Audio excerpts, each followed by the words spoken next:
세계 곳곳의 기후위기 소식 살펴보는 시간이죠. 손에 잡히는 기후, 노광준 PD 나왔습니다. 안녕하세요. 네, 안녕하세요. 오늘은 또 어떤 소식일까요? 오늘은 한 주간의 기후 말로 꾸며보는데 요즘 뭐 정치 기사에서 핫하게 나오는 분들의 기후 관련 어록을 한번 준비해봤습니다. 네. 첫 번째, 기후 공약 표되지 않아도 미래 위에 결단하겠습니다. 그런 얘기를. 한동훈 국민의힘 비상대책위원장의 말입니다. 네. 어제 서울 성수동 북카페에 기후 스타트업 관계자들이 모여 있는 자리에 이 택배 아저씨 복장을 하고 기후 공약 택배를 전달을 했습니다. 네. 지금 보이는 라디오에 사진을 아마 띄워 놓으실 텐데요. 네, 저렇게 이제 빨간색의 이제 그 택배 복장을 하고 택배 왔습니다 하면서 기후 공약을 전달을 하면서 이런 말을 했습니다. 정치하는 사람들이 기후 관련 문제에 대개 표가 안 된다 이렇게 생각을 하는데 정치가 중요한 건 미래를 준비하기 위한 결단을 책임지고 할 수 있다는 점이다 라면서 기후 공약을 발표했습니다. 어제 연합뉴스 TV를 통해서 소개된 한동훈 비상대책위원장의 말 직접 들어보시겠습니다. 이 문제는 정답이 정해진 문제는 아니라고 생각합니다. 아직도 누군가는 기후 위기는 사기다라고 말하는 분들도 있고 그것에 상당히 혹하는 분들도 있지 않습니까? 물론 저희는 그렇게 생각하지 않습니다. 저희는 기후 위기가 정말로 심각한 인류의 이 지속 가능성을 위협하는 큰 문제라고 생각하거든요. 그런데 그만큼 제가 드린 말씀은 이게 정답은 정확하게 사람들이 정답에 대한 확신이 없는 분야입니다. 그러니까 많은 사람들이 진지하게 마음을 모으고 토론해 보는 것만으로도 중요한 출발이 될 수 있다고 생각합니다. 네, 많은 사람들이 진지하게 마음을 모으고 토론하는 것만으로도 중요한 출발이다. 네. 그 선거 끝나고 나중에 저희 기후 톡파원으로 좀 그러게요. 하고 싶은 말을 대신하셨네요. 네, 한 위원장은 이날 기후위기 대응 재원 확대하겠다. 또 기후위기 특별위원회 등 컨트롤 타워를 강화하겠다. 네. 또 화력발전소 지역을 청정 수소 생산지로 전환하겠다. 이런 기후 공약을 발표했는데 네.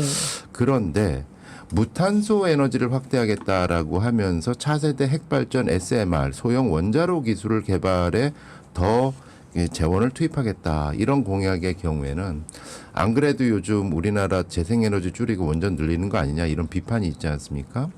이와 함께 이런 총선 기후 분야의 뜨거운 쟁점이 될 것으로 보입니다. 네, 이게 단기적으로 표가 되지 않아도 미래를 위해서 결단한다고 하면 이 부분을 어떻게 해야 될지 세부 공약에서 좀 더 고민을 해줬으면 좋겠다는 생각이 드네요. 두 번째는요? 2026년까지 경기도 공공기관 전기를 모두 신재생 에너지로 생산하겠다. 이것 또한 야심찬 이야기네요. 김동연 경기도지사의 말입니다. 네.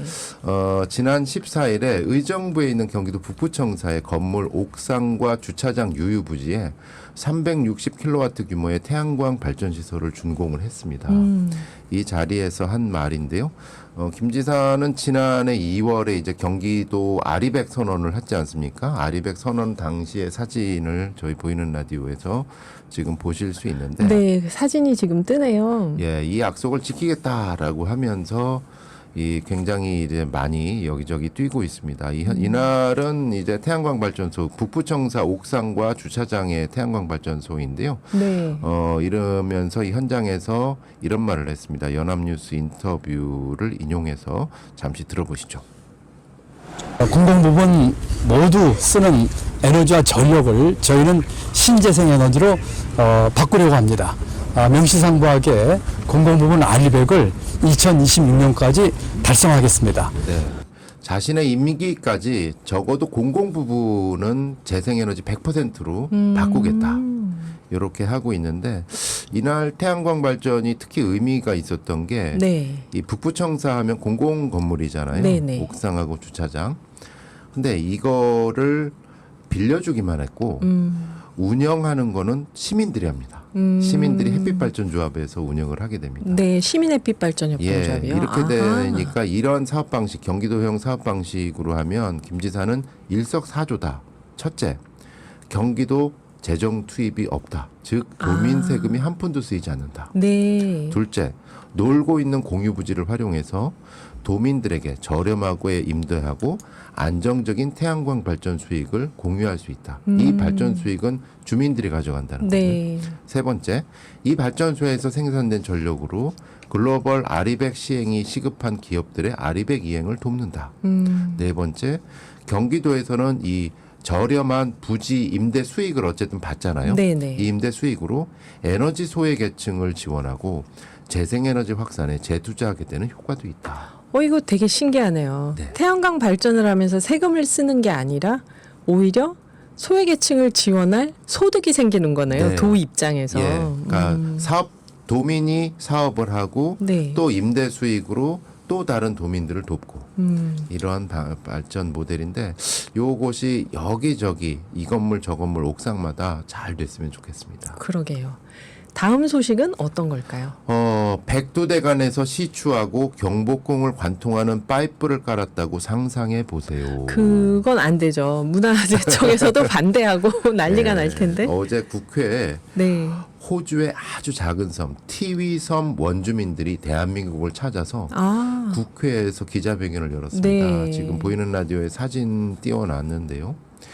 티위섬은 호주 최북단의 작은 도시 다윈 앞바다의 작은 섬입니다. 네. 이 섬에서 지금 무슨 일이 벌어지냐면 티위섬 앞바다에 대한민국 기업을 포함해서 일본을 비롯해서 여러 나라들이 공동으로 개발하는 바로사 천연 가스전 개발 사업이 진행되고 있는데요. 아, 이게 우리나라에서 하는 거군요. 네.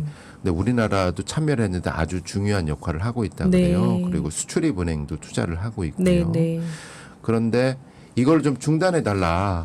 이해는 되는데 에너지가 필요하다는 걸 아는데 우리의 입장이라는 게 있다. 호소하기 위해서 이 반대편 네. 한국까지 찾아왔습니다. 아. 이분들이 인용한 말들이 참 인상적이었는데요. 네. 최근에 한국의 개봉작 파묘가 엄청나게 뜨고 있지 않느냐. 네네. 이 파묘의 한 대목을 인용하면서 마치 한국의 몇몇 언론들이 이 원주민들 자신을 미신에 사로잡혀 가스전을 방해하는 사람들로 묘사하는데 네.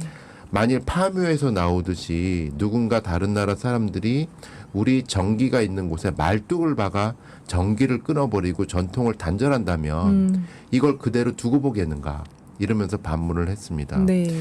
TV섬 말라우 부족 지도자 테레즈 부쿠는 이런 말을 했습니다. 만일 티위족이 한국에 와서 신성한 백두대간에서 가스를 얻기 위해 시추를 하고 경복궁을 관통하는 파이프라인을 깔았다고 상상해 보세요. 바로사 가스 프로젝트는 우리 땅에 말뚝을 박는 것과 마찬가지입니다. 바로사 가스 프로젝트는 우리 조국의 운명을 좌우하고 있습니다. 파묘를 예를 드니까 이해가 확 되네요. 네, TV섬 무누피 부족의 장로 피라와 인기님은 이런 얘기를 했습니다. 수천 년 동안 우리는 조상들이 그랬던 것처럼 바다와의 정신적 연결을 유지하고 유지해 왔습니다. 네, 그러면서 이 부분에도 관심을 기울여 줄 것을 호소했습니다. 네.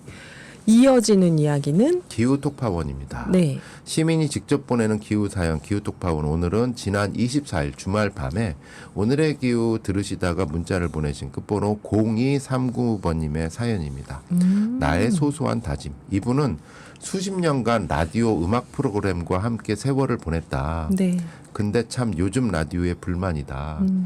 예전의 DJ들과 예전의 감성처럼 문학적이고 은유적인 표현보다는 너무 직설적이고 확실한 멘트에 적응이 어렵다. 그러면서 이런 말씀을 하셨습니다. 저는 아직도 원고지가 좋고 동영상 시청보다 라디오가 좋습니다. 최대한 스마트폰을 멀리하려 애쓰고 있습니다. 근데요 여러분, 세상의 모든 사람들이 바쁘게 사는데 우리가 너무 책을 안 읽는다네요. 책값이 담배값 2값 정도고 하루에 스마트폰 2시간 30분 이상이면 중독이라는데 잠들기 전까지도 제일 가까운 곳에 있는 휴대폰 책 하루 석 장 넘기기 어려울까요? 책에도 스마트폰에도 똑같은 내용이 있더라도 책 내용이 오래 기억되는 걸 아시나요? 저는 지극히 단순해지고 있다는데 지나친 직설적 언행은 모든 이들을 가슴 아프게 한다네요. 말에서 풍기는 맛있는 맛 책에 있지 않을까요? 이렇게 쓰셨습니다. 네. 제가 말할 때 어떻게 은유적으로 계속 해봐야겠습니다. 저도 0239님께는 연천살 10kg 보내드립니다. 오늘 추천하실 곡은요? 0239번님의 신청곡인데요. 이승철님의 노래 중에 이런 노래가 있는 줄 저는 처음 알았습니다. 일기장이라는 노래 감상하겠습니다. 네, 감사합니다. 노광준 PD였습니다. 음악 듣고 4부에서 뵐게요.